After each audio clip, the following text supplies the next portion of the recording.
हरे कृष्णा।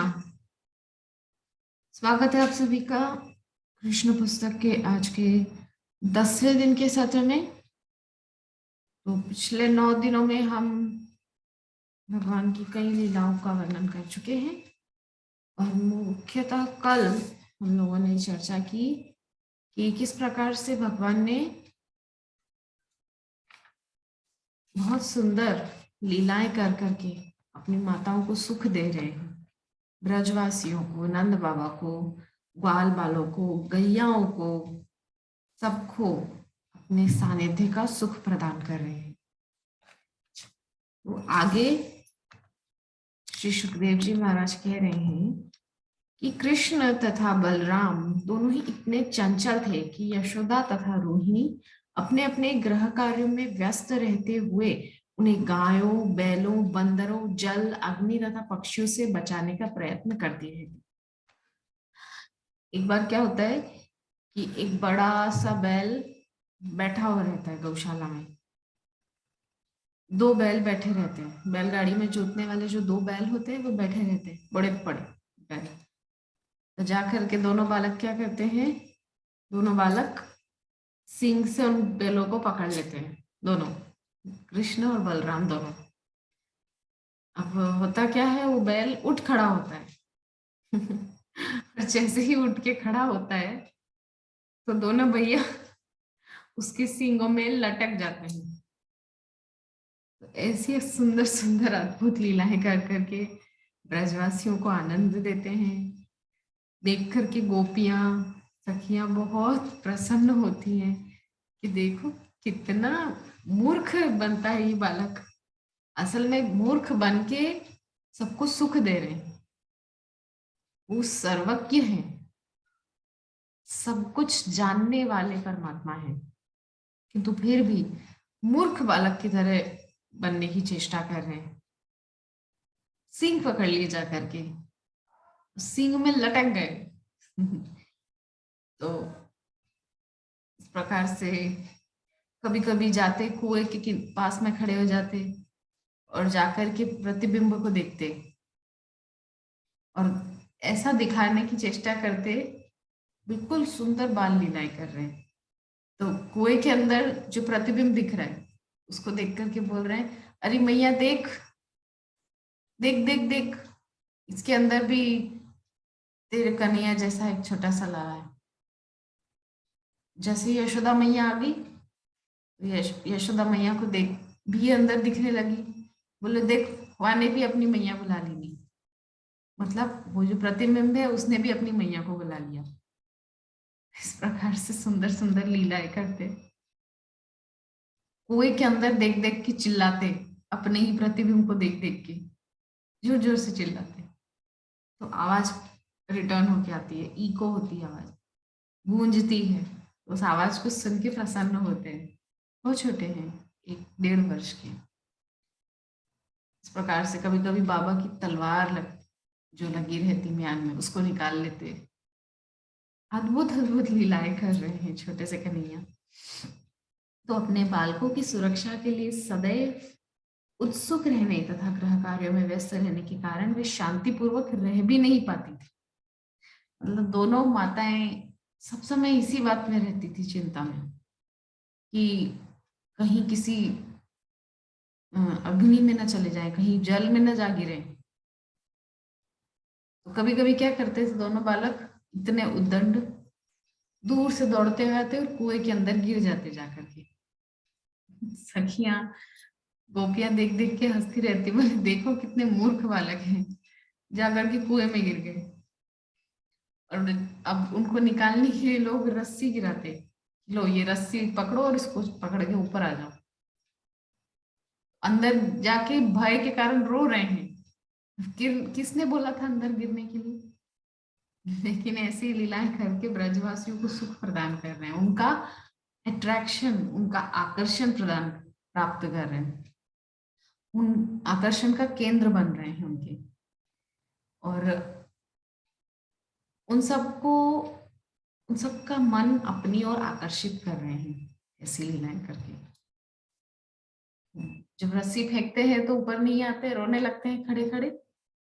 और फिर कोई एक ब्रजवासी नीचे कुएं के अंदर उतर के उनको ऊपर लेकर आता है। ऐसी अद्भुत अद्भुत लीलाएं कर रहे हैं।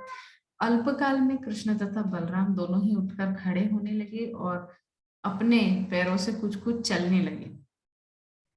तो कन्हैया घुटने घुटने चलने लगे थे, थोड़ा थोड़ा खड़े भी होने लगे थे हल्का सा। तो घुटने घुटने चलते हुए एक दिन क्या हुआ, कन्हैया चले हैं तो गौशाला गौशाला में जाकर के कन्हैया ने देखा दासी माखन निकाल रही है, ताजा ताजा माखन निकल रहा है। जाके ऐसे हथेली गोपी के आगे रख करने लगी। गोपी ने कही, क्या चाहिए लाला? तो माखन की तरफ उंगली करके दिखाने लगे। तो माखन गोपी ने हाथ में रख दिया। अब चलना है घुटने घुटने, घुटने घुटने चलने के लिए दोनों हाथों की भी आवश्यकता है। किसी प्रकार से एक हाथ का सहारा ले लेकर, एक हाथ का जोर दे देकर चल रहे हैं। 3 टायर वाली गाड़ी बन गए हैं, जैसे हमारे घर में लड्डू गोपाल होते हैं वैसे। तो एक हाथ और 2 घुटने टिका टिका के धीरे धीरे चल रहे हैं, किसी प्रकार से माखन को भी गिरने से बचाना है। तो देखा कन्हैया ने, जाने की चेष्टा कर रहे हैं माँ के पास। तो देखा मैया क्या कमरे के बाहर रुक करके देख रहे हैं, क्या कर रही है मैया। फिर अंदर गए तो देख रहे हैं बड़ा ध्यान से क्या कर रही है मैया। तो देखा कि मैया बिंदी लगा रही है, मुख पर पत्रावली बना रही है। बहुत ध्यान से देख रहे हैं मैया को, मैया क्या कर रही है। तो देखा कि मैया एक लाल एक सफेद, एक लाल एक सफेद ऐसे बिंदी लगा रही है और सुंदर पत्रावलियां मुख पे बना रही है। तो कन्हैया ने सोचा कितनी सुंदर लग रही है मैया, इतनी सुंदर अपने मुख को सजा रही है, चलो मैं भी सजाता हूँ। तो पुनः गए गौशाला की तरफ और वहां हाथ में माखन तो था ही, तो एक माखन की बिंदी, एक गोबर की बिंदी, एक माखन की बिंदी, एक गोबर की बिंदी, इस प्रकार से अपने मुख को सजाने लगे हैं कन्हैया। जैसे ही माता यशोदा ने आकर के देखा, बहुत प्रसन्न हुई देख करके लाला को, बहुत सुख मिला, बहुत आनंद मिला। खूब गोदी में लेकर के चूमने लगी, दुलारने लगी। अरे देखो लाला कितना सुंदर लग रहा है, इस प्रकार से बोलने लगी। जब वे दोनों चलने लगे तो उनके हमजोली उनके साथ हो लेते और वे सब मिलकर गोपियों को तथा विशेष रूप से यशोदा तथा रोहिणी को परमानंद प्रदान करते। इस प्रकार से छोटे छोटे बालक सब मिलकर के अपनी अपनी माताओं को सुख देने लगे, ब्रज के और भी छोटे छोटे बच्चे। तो यशोदा तथा रोहिणी की समस्त गोपी सखियां वृंदावन में कृष्ण तथा बलराम के नटखट नटखट बाल सुलभ कार्यकलापों का आनंद लूटने लगी। इसी के लिए तो आते हैं भगवान, अपने भक्तों को आनंद देने के लिए। अच्छा, सर्वज्ञ है भगवान। जितने भी जीव इस सृष्टि में दृश्य या अदृश्य रूप से विद्यमान है, उनका भूत भविष्य वर्तमान सब कुछ भगवान को विदित है। किंतु ऐसे सर्वज्ञ भगवान भी यशोदा मैया के आंगन में मूर्ख बालक की तरह दिखाने की चेष्टा कर रहे हैं, मूर्ख बन के, जैसे कुछ नहीं जानते। कुछ नहीं जानते कि बछड़े की पूंछ पकड़ने से क्या होगा, नहीं जानते कि बैल के सींग अगर पकड़ लेंगे तो क्या होगा, नहीं जानते कि कुएं में अगर गिर पड़ेंगे तो क्या होगा। ऐसी ऐसी हरकतें कृष्ण करने लगे। तो इससे भी अधिक आनंद प्राप्ति के उद्देश्य से वे सब एकत्र होती और माता यशोदा के पास इन चंचल बालकों की शिकायत करने पहुंच जाती। तो कृष्ण जब 1.5 से 2 वर्ष की अवस्था में पहुंचे, 2 वर्ष की अवस्था में, तो धीरे धीरे आसपास के घरों में जाने लगे, गोपियों को सताने लगे। अच्छा, गोपियों को सताने से यहाँ जो तात्पर्य है वो ये है कि उनका ध्यान अपनी तरफ आकर्षित करना चाहते हैं। कृष्ण चाहते हैं कि पूर्ण रूपेण जो है गोपियां, उनका मन मेरे में स्थिर हो जाए, मेरी तरफ उनका मन सब समय लगा रहे। तो यशोदा मैया के सामने गोपियां आती हैं और कहने लगी कि हे यशोदा मैया, आप अपने नटखट कृष्ण को क्यों नहीं बरतती हैं? वह हर प्रातः तथा सायंकाल बलराम के साथ हमारे घरों में आता है और गाय दूही जाने के पूर्व ही उनके बछड़ों को खोल देता है। क्या कह रहे हैं वे श्री सुखदेव जी? कि वत्सान मुंचन क्वचिद समये रोष संजात हास, कि वत्सों को क्वचिद समय, किसी भी समय खोल देता है आकर के। अरे सुबह सुबह गाय दूहने का समय है, उस समय आकर के बछड़ा को खोल दिया, बछड़ा आकर के सारा दूध अपनी माँ के थान में से पी गया। अब हम क्या दूध वहां से निकालें? और हम जब दूध निकालने जाती हैं तो गाय दूध तो नहीं देती, उल्टा लात मारती है हमको। इस प्रकार से हमको सताते हैं। और रोष संजात हास, जब हम क्रोध दिखाने जाती हैं, रोष दिखाने जाती हैं, संजात हास, हंसने लगते हैं, खिल खिल खिल खिल करके, दांत दिखा के, छोटी छोटी दतैयां दिखा करके। ज्यादा दांत तो अभी आए नहीं है, जितने आए हैं वही दांत दिखा दिखा के खूब हंसते हैं। तो इनकी हंसी को देख करके हमारा तो सारा ही गुस्सा ठंडा हो जाता है। तो माता यशोदा सुनकर के बहुत आनंदित होती है मन ही मन, लेकिन कुछ बोलती नहीं है।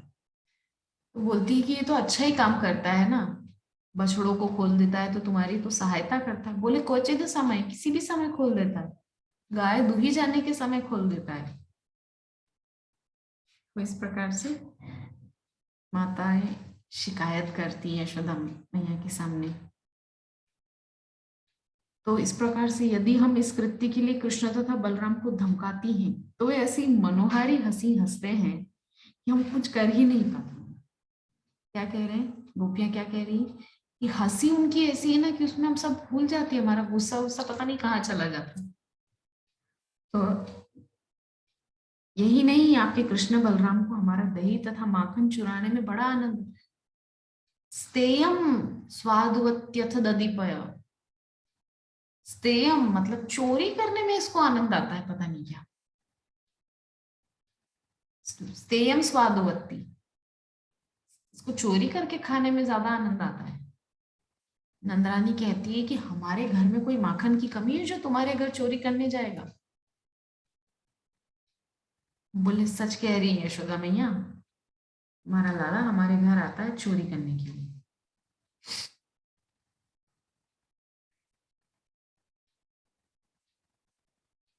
हम चाहे माखन की मटकी को कहीं भी रखें, तो यशोदा मैया कहती है कि एक काम करो, छीके पे लटका दिया करो, छोटा है ना, पहुंच नहीं पाएगा छीके तक। अरे बोले बहुत चालाक है आपका बालक। बोले पीढ़ा लगा के, पटिया लगा करके, लकड़ी का पटिया होता है, वो पटिया लगा करके बैठ जाता है, लगा लेता है पटिया, पटिया पे एक एक दो बालक को खड़ा कर लेता है, फिर वो दो बालक के ऊपर और एक बालक को खड़ा कर देता है। उस प्रकार से छीके पर रखे हुए माखन की मटकी उतार लेता है। बहुत चालाक है आपका बेटा। तो हम कहीं भी कितना भी ऊपर रखे माखन माखन को, ले तो पहुंच जाता है। जब हम उन्हें दही तथा माखन चुराते हुए पकड़ लेती हैं तो वे कहते हैं कि आप हम पर चोरी का आरोप क्यों लगाती हैं? क्या आप समझती कि हमारे घर में दही तथा माखन का अभाव है? कभी कभी वे मक्खन, दही तथा दूध चुराकर बंदरों को बांट देते हैं। कहते हैं गोपियां कि खुद खाए तो ठीक है, बालकों को खिलाए तो ठीक है, बंदरों को खिलाते हैं।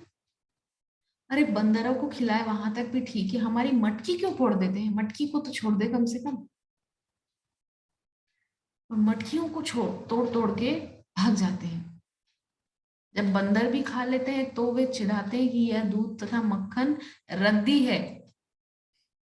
बोले ये खाने योग्य नहीं है, इसको खाने से तो पेट खराब हो जाता है। पहले तो खा लेते हैं और फिर मक्खन, जो माखन है उसकी निंदा करते हैं, उसको रद्दी बताते हैं। इस तरह की लीलाएं कृष्ण कर रहे हैं। यहाँ तक कि बंदर भी इन्हें नहीं खाएंगे, ऐसा बोल बोल के गोपियों को चिढ़ाते हैं। तो और फिर आखिरी में क्या करते हैं, मटकी को फोड़ फोड़ के इधर उधर फेंक करके चले जाते हैं। अब मैया ने कहा कि एक काम करो, अपनी मटकियों को ना अंधेरे स्थान में रख दो, अंधेरे से बहुत डर लगता है इसको। कन्हैया के बारे में बोल रही है यशोदा मैया। हवा से बहुत डर लगता है आपको। वृश्चिक राशि को उसकी परिक्रमा में एक स्थान है जिसका नाम है हाउ बुलाऊ। मैया कृष्ण को, छोटे से कन्हैया को अक्सर डराया करती थी जब वो उधम मचाते थे। हाउ बुलाऊ मतलब, मतलब भूत को बुलाओ, तब चुप होगे, तब शांत, तब उधम मचाना बंद करोगे। तो एक जगह का नाम है हाउ बुलाऊ। तो इस प्रकार से कृष्ण को यशोदा मैया डराती थी कि हाउ बुला दूंगी अगर तुम नहीं मानोगे तो गोपियों को मैया सिखा रही है, एक काम करो, अंधेरी कोठरी में रख देना अपनी मटकियों को, वहां नहीं जा सकता, अंधेरे से बहुत डर लगता है इसको। तो बोलती है, अरे मैया तुमने बड़ी भली कही, कहाँ अंधेरे से डर लगे आपको। तुमने जो इसको हीरे रत्न से जड़े हुए जो एक कंगन पहना रखे, इनमें से इतना प्रकाश निकलता है कि उसके प्रकाश से वो कहीं भी चला जाता है, अंधेरे में जाकर के माखन निकाल के खा लेता है। इतना तुम उसको रत्न आभूषण जड़ से सजा के रखती हो। मैया बोले ठीक है, आपको अब आभूषण पहनाऊंगी नहीं। तो इस प्रकार से मैया आभूषण निकालने लगी। गोपी गोपी को लगा कि तो मैया आभूषण सारे निकाल देगी। बोले नहीं नहीं, अब आप निकालो मत इनको। बोले तुम कहा कह रही हो, मुझे तो कुछ समझ ना आ रही है। तुम डांटने को भी कह रही हो, डांट और मैं डांटू तो तुम बोलती हो कि आपको बाद में समझा लियो। बोले हम तो ये कह रही थी कि इन्हें समझा लीजो बस। मतलब गोपी सिर्फ उलाहना देने के बहाने कृष्ण को देखने आई है और कुछ काम नहीं। वो सोची कि जितनी देर उलाहना देंगी, यशोदा से थोड़ी उज्जत करेंगी, थोड़ी सी बहस करेंगी, उतनी देर में खड़े खड़े लाला को दर्शन कर सकेंगी, उसको देख सकेंगी जी भर के। नयन भर देखो नंद कुमार, बिन देखे बावरी भई हूं। ये हालत है गोपियों की। एक क्षण के लिए भी गोपियां कृष्ण को अपने नेत्रों से ओझल नहीं होने देना चाहती। तो उलाहना तो केवल बहाना है गोपियों का, बल्कि उन्होंने अपने इन नेत्रों को सार्थक किया है कृष्ण को देखकर। इतनी सुंदर सुंदर लीलाएं कृष्ण कर रहे हैं। तो आगे गोपियां क्या कह रही हैं कि यदि हम मक्खन को छीके पर ऊंचे टांग देती हैं तो अपनी पहुंच के बाहर होने पर भी चक्की के ऊपर काट के बक्से रखकर वहां तक पहुंच जाते हैं, और यदि वे वहां तक नहीं पहुंच पाते तो पात्र में छेद कर देते हैं, नीचे से छड़ी लगाते हैं, छड़ी लगाने से मटकी फूट जाती है और साफ माखन खा लेते हैं। और अतः हम सोचती हैं कि आप अपने बालकों के शरीर से सारे रत्न जड़ित आभूषण निकाल ले तो अच्छा हो। निकालने के लिए भी कह रही है, और जब मैया निकाल रही है तो उधर भी उनको कष्ट हो रहा है। मतलब ये उलाहना तो केवल एक बहाना है कृष्ण को देखने का। तो यह सुनकर यशोदा कहती कि बहुत अच्छा, मैं कृष्ण के सारे रत्न उतार लूंगी जिससे वह अंधेरे में रखा माखन न ढूंढ पाए। तब गोपियां कहती नहीं नहीं, आप ऐसा ना करें, देखिए कितना विरोधाभास है। अभी क्या कह रही थी कि सारे आभूषण निकाल ले तो अच्छा होगा, और जब मैया निकालने लगी तो बोले नहीं नहीं नहीं, मत निकालिए। आप इनके रत्नों को उतार कर क्या करेंगी। हम नहीं जानती कि ये कैसे बालक है जो बिना आभूषणों के भी एक प्रकार का तेज फैलाते रहते हैं, जिससे वह अंधेरे में भी प्रत्येक वस्तु को देख सकते हैं। तो माता यशोदा उन्हें बताती, अच्छा तुम लोग अपना माखन तथा दही सावधानी से रखा करो जिससे वे वहां पहुंच ना सके। तो उत्तर में गोपियां कहती, हाँ वास्तव में हम ऐसा ही करती हैं, किंतु कभी कभी हम गृह कार्यों में इतना व्यस्त रहती हैं तो ये नटखट बालक न जाने कैसे घर में घुसकर सारी वस्तुएं तहस नहस कर देते हैं। अच्छा गोपियां आगे क्या कह रही है कि इनको माखन मिलता है तब तो ये चुरा के खा के खुद खा लेते हैं, बंदरों को इसको उसको सबको खिला देते हैं, मटकी फोड़ देते हैं, आ जाते हैं। किंतु अगर इनको किसी दिन माखन ना मिले तो ये घर में पड़ी चीजों को तोड़ फोड़ के आते हैं, तहस नहस कर देते हैं। सोते हुए छोटे छोटे बालक को सुला के मैया घर के कार्य कर रही है कि चलो बच्चा सो रहा है तब तक मैं कार्य कर लूं, और आते हैं और सोए हुए बालक को चींटी काट देते हैं, चींटी काट के उस सोए हुए बालक को जगा देते हैं। गोपी ना तो घर के कार्य कर पाती है कुछ, और बस उस बालक को संभालने में लग जाती है। ऐसी सुंदर सुंदर लीलाएं कन्हैया करने लगे, गोपियों को सता रहे हैं। सताने से क्या होता है कि सब समय गोपियों के चिंतन में कृष्ण चलने लगे, कृष्ण रहने लगे उनके चिंतन में, कि देखो आज उसने ऐसा ऐसा किया था, घर आया था, मटकी फोड़ी थी, माखन खाया था, मेरे बालक को जगा दिया था। और फिर हंसती भी है, सब कुछ याद करके सोच के प्रसन्न होती है कि चाहे जो भी हो तो बालक है बहुत प्यारा। तो कभी कभी दही तथा माखन ना चुरा सकने पर ये गुस्से में आकर फर्श पर मलमूत्र का त्याग कर देते हैं। जो भगवान की लीलाएं हैं, असल में भगवान का जो शरीर है वो हमारी तरह पांच भौतिक शरीर नहीं है। हम पहले भी चर्चा कर चुके हैं, भगवान का जो देह है वहां पर वो दिव्य है। तो उस दिव्य देह में हमारी तरह ये जो भौतिक जो होता है क्रियाएं, ये सब नहीं होती है। किंतु भगवान गोपियों का ध्यान पूर्ण रूपेण आकर्षित करने के लिए ऐसा कर रहे हैं। क्या कर रहे हैं, माखन नहीं मिलता है, घर में कुछ नहीं मिलता है खाने के लिए, तो क्या करते हैं, लिपे हुए आंगन में मलमूत्र का त्याग करके और अपने मित्रों से भी करवा के चले जाते हैं वहां से। इस प्रकार से गोपियों को सताते हैं। आप अपने बच्चों को देखो ना, वे किस प्रकार इस शिकायत को सुन रहे हैं। वे सारे दिन हमारे दही तथा माखन चुराने की योजना बनाते रहते हैं, और अब किस तरह वे शांत अच्छे बालकों की तरह बैठे हैं। मैया का आंचल पकड़ के खड़े हैं कन्हैया साइड में। जरा उनके मुखमंडल को तो देखिए। जब कन्हैया देखते हैं कि मैया गोपियों की तरफ ध्यान से देख रही है, उनकी बात सुन रही है, तब तक तो कन्हैया गोपी को इशारा करते, अच्छा अभी मेरी शिकायत कर रही हो, ठीक है मैं कल फिर आऊंगा तुम्हारे को, तब देखता हूँ तुमको। और जब मैया यशोदा मैया देखती कन्हैया की तरफ, तब एकदम शांत खड़े हो जाते, नेत्र नीचे करके अच्छे बच्चे की तरह।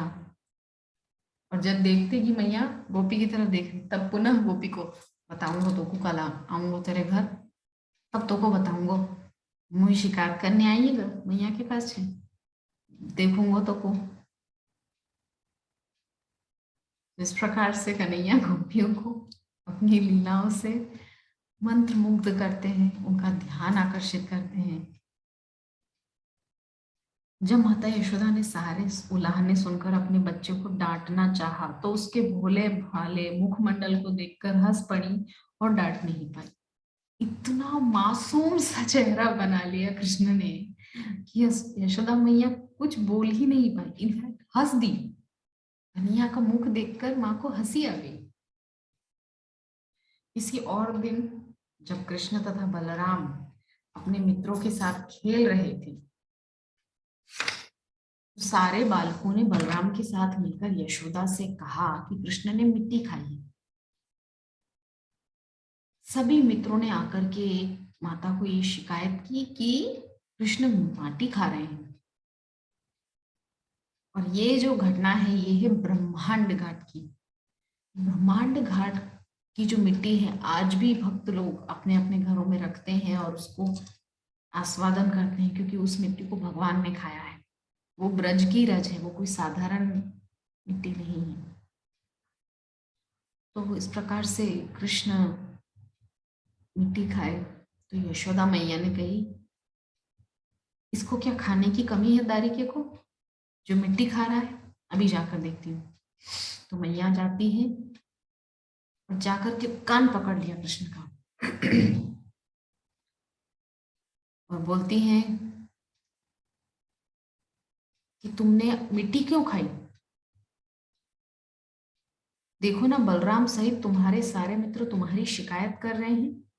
अपनी माता के डर से कृष्ण ने कहा, हे माता, ये सारे लड़के जिनमें भैया बलराम भी सम्मिलित हैं झूठ बोल रहे हैं। नाहम भक्षित्वानंब सर्वे मिथ्याभिसंशिनम यदि सत्य गिरह समक्षम पश्चिमे मुखम।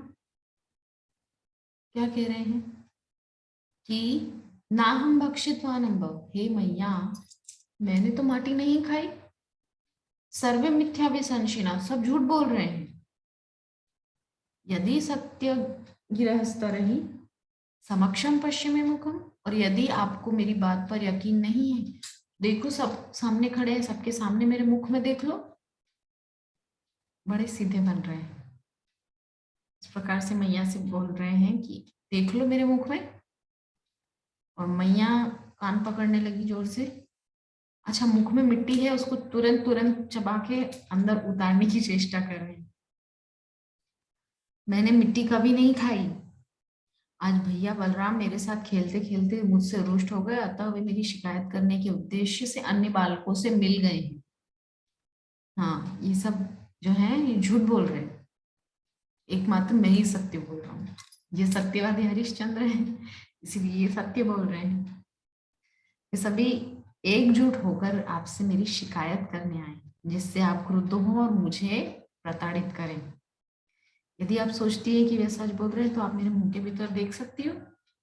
समक्षम पश्चिम है मुखम, कि मैंने मिट्टी खाई है या नहीं, आप खुद ही देख लो। तो, तो माता बोली, अच्छा तुमने मिट्टी नहीं खाई तो दिखाओ अपना मुंह खोल के, मैं देखती हूँ। तो इस प्रकार से जैसे ही माता ने बोला, तुरंत कृष्ण ने अपना मुख खोल दिया है। उस मुख के अंदर 14 जो ये हैं हमारे ये हमारे जो 14 लोग हैं हमारे इस ब्रह्मांड के 14 लोक मैया को दिखाई दे रहे हैं, नीचे से लेकर ऊपर तक सभी 14 लोक। उन 14 लोकों में मैया को पृथ्वी भी दिखाई दे रही है।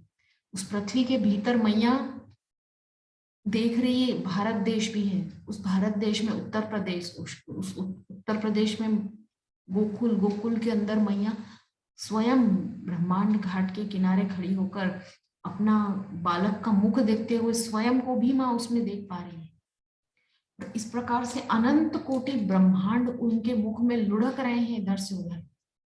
ये दृश्य माँ ने जब देखा तो कान पे हाथ रख के एकदम आंखें बंद कर ली माँ ने, और सोचने लगी ये क्या दृश्य है, मेरी आंखों को ये क्या दिख रहा है।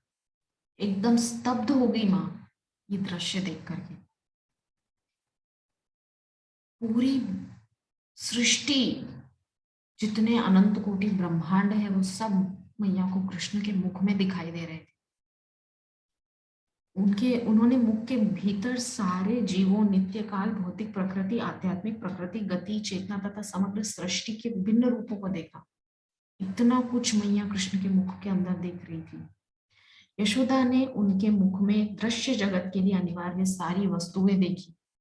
उन्होंने उनके मुख के भीतर कृष्ण को गोद लिए तथा अपना पायपान कराते अपने आप को भी देखा। सब कुछ देख रही है माँ उनके मुख में। वे यह सब देखकर भयभीत हो गई और आश्चर्य करने लगी कि क्या स्वप्न देख रही हूं मैं। किम स्वप्न अद्भुत देव माया, कहीं दैव की कोई माया तो नहीं है, कहीं मैं स्वप्न तो नहीं देख रही हूँ। आखिर ये क्या दृश्य था जो इतना अद्भुत था। देख करके माँ आश्चर्य में पड़ गई। भगवान की क्या माया है, दैव की माया है, क्या है आखिरकार। तो उन्होंने सोचा कि ये सब विचित्र वस्तु देखकर वे मानसिक रूप से विक्षिप्त तो नहीं हो गई है, मतलब माता अपने आप को समझे कि मैं पागल तो नहीं हो गई। फिर सोचा है कि हो सकता है कि मेरे पुत्र की विराट योग शक्ति हो। अब कृष्ण के प्रति उनके मन में ऐश्वर्य भाव जाग गया, और ये जो मुख में विराट का दर्शन भगवान के करवाया, ये भगवान की ऐश्वर्य शक्ति ने करवाया। जो ये सोचने लगी कि ये मैया यशोदा उस अनंत कोटि ब्रह्मांड नायक को साधारण बालक मान के कान पकड़ रही है और उनका मुख खुलवाना चाहती है सबके सामने। ऐश्वर्य शक्ति ने सोचा कि मैं अभी यशोदा को बताती हूँ, और ऐश्वर्य शक्ति ने अपने आप को विस्तारित किया और भगवान के मुख में ही सब कुछ दर्शन करा दिया। इस प्रकार से कन्हैया ने सोचा कि मैया तो जो है अब मुझे बालक, अपना बालक न मान के भगवान मानने लगेगी, और भगवान मानने लगेगी तो भगवान को तो सभी जानते हैं कि आलिया में बिठा के 2 चिनौरी के दाना भोग लगा के शांत बिठाए रखते हैं पूरा पूरा दिन। फिर ये अपना दूध नहीं पिलाएगी, मुझे ताजा ताजा माखन नहीं खिलाएगी, बेजर की रोटी पे माखन लगा के मुझे नहीं खिलाएगी, अपने हाथों से मुझे गरम गरम खाना नहीं खिलाएगी। ये सब कृष्ण सोचने लगे मन में। उनकी शक्ति से आत्मा तथा शारीरिक सत्ता का बोध होता है। उन्होंने फिर कहा मुझे उनको सादर नमस्कार करना चाहिए। मैया के अंदर ऐश्वर्य भाव जागृत हो गया कि ये तो सच में ईश्वर है, ये तो परमात्मा है, जिसकी माया से मैं नंद महाराज को अपना पति तथा कृष्ण को अपना पुत्र समझ रही हूँ। यह सोच रही हूँ कि नंद की सारी संपत्ति मेरी है और सारे ग्वाले तथा ग्वालिनी मेरी प्रजा है। यह सब भ्रांति परमेश्वर की माया के कारण है। अतः मैं उनसे प्रार्थना करती हूँ कि वे सदैव मेरी रक्षा करते रहे। जब माता यशोदा इस प्रकार के दार्शनिक भावों से भरी हुई थी तो भगवान कृष्ण ने अपनी अंतरंगा शक्ति का फिर विस्तार किया। भगवान की जो माया है वो कितनी है? एक है स्वजन मोहिनी माया, एक है स्वमोहिनी माया, और एक है विमुख जन मोहिनी माया। विमुख जन मोहिनी माया के द्वारा भगवान ऐसी लीला करते हैं कि वो विमुख जन भगवान से विमुख ही रहते हैं। ऐसा ऐसा उनके सामने प्रतीत होता है कि भगवान कुछ नहीं है, सब शून्य से आया है, बस इस प्रकार से वो भगवान को मानते ही नहीं, इसलिए वो विमुख ही रहते हैं उस माया के अंतर्गत। स्वजन मोहिनी माया जिससे भगवान अपने परिकर के भक्तों को मोहित करते हैं, और स्वमोहिनी माया से भगवान स्वयं को मोहित करते हैं। तो भगवान ने वहां स्वजन मोहिनी माया का उपयोग किया है और माता यशोदा को मोहित किया है, जिससे माता जो भगवान के प्रति ईश्वरत्व का भाव उनके अंदर आ गया था। पुनः माता कृष्ण को अपना बेटा समझने लगी, अपना बेटा, अपना बालक समझने लगी। ये तो मेरा बेटा है, ये कोई भगवान नहीं है। अतः तुरंत ही माता यशोदा के सारे दार्शनिक भाव विस्मृत हो गए और उन्होंने कृष्ण को अपने पुत्र रूप में स्वीकार कर लिया। उन्हें अपनी गोदी में बैठाकर वे भौतिक मात्र प्रेम से अभिभूत हो गई और सोचने लगी, उपनिषद और वेदांत सूत्र ये या योग पद्धति तथा सांख्य दर्शन से ग्रहण किए ज्ञान द्वारा ही समझा जा सकता है। फिर वे श्री भगवान को अपने द्वारा जन्मे बालक के रूप में सोचने लगी। निश्चय ही यशोदा ने अनेकानेक पुण्य कर्म किए होंगे, जिसके फलस्वरूप उन्हें परम सत्य श्री भगवान उनके पुत्र के रूप में प्राप्त हुए, जिन्होंने उनका स्तनपान किया। इसी प्रकार नंद महाराज ने भी अनेक महान यज्ञ तथा पुण्य कर्म किए होंगे। तो इस प्रकार से माता यशोदा के ऊपर जो ऐश्वर्य भाव छा गया था, भगवान ने उसको स्वजन मोहिनी माया से दूर किया। किंतु यह आश्चर्यजनक है कि वसुदेव तथा देवकी कृष्ण की दिव्य बाल लीलाओं से वंचित रहे। यद्यपि कृष्ण उन्हीं के असली पुत्र थे, आज भी अनेक साधु तथा संत पुरुष कृष्ण की बाल लीलाओं का गुणगान करते, किंतु वसुदेव तथा देवकी इस बाल्यकाल की लीलाओं का साक्षात आनंद न उठा सके। अच्छा, यह देवकी वसुदेव के बारे में हम जान चुके हैं कि सुतपा और कृष्णी थे स्वयंभू मनु के समय में। तो उन्होंने जो है तपस्या की थी और भगवान को कहा था कि आपके जैसा पुत्र प्राप्त हो। भगवान 3 बार पुत्र बन करके आ गए, किंतु वसु जो है, द्रोण और धरा नाम के 2 वसु हैं जिन्होंने बहुत तपस्या की थी। तो द्रोण और उनकी पत्नी धरा ने जो तपस्या की थी, उन्होंने कहा था तपस्या के फलस्वरूप कि हमको आपकी बाल लीलाओं का सुख प्राप्त हो, ये हमारी इच्छा है। तो इस प्रकार से जब बाल लीलाओं का सुख मांगा,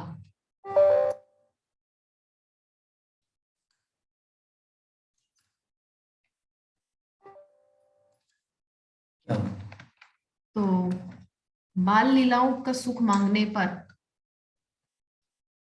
जो है भगवान ने उनको, दोनों वसु जो थे द्रोण और धरा, उनके घर में आए 11 वर्ष 56 दिन और उनको अपनी सुंदर बाल लीलाओं का सुख भगवान ने प्रदान किया।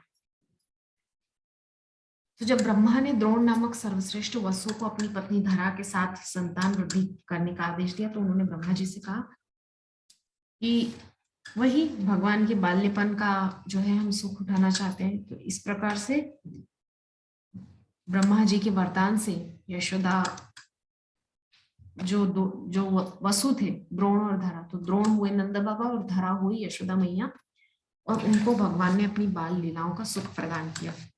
तो इस प्रकार नंद महाराज तथा उनकी पत्नी यशोदा ने श्री भगवान को पुत्र रूप में प्राप्त करके अपनी शुद्ध भक्ति बढ़ाई और समस्त गोपियों तथा ग्वालों ने जो कृष्ण के सहयोगी थे सहज ही कृष्ण के लिए अपनी प्रेम भावनाएं विकसित की। अतः ब्रह्मा जी के वरदान की पूर्ति के लिए ही कृष्ण अपने पूर्णांश बलराम सहित प्रकट हुए और समस्त वृंदावन वासियों के दिव्य आनंद को बढ़ाने के लिए सारी बाल लीलाएं संपन्न की। इस प्रकार हमारा जो ये 8वां अध्याय है विराट रूप का दर्शन, ये आज यही संपन्न होता है। कल पुनः 9वें अध्याय यानी कि माता यशोदा द्वारा कृष्ण का बांधा जाना, बहुत सुंदर दामोदर लीला का कल हम पाठ करेंगे और बहुत सुंदर सुंदर उसमें जो लीलाएं हैं उनका हम श्रवण पाठ करेंगे। आज के लिए बस इतना ही। हरे कृष्ण।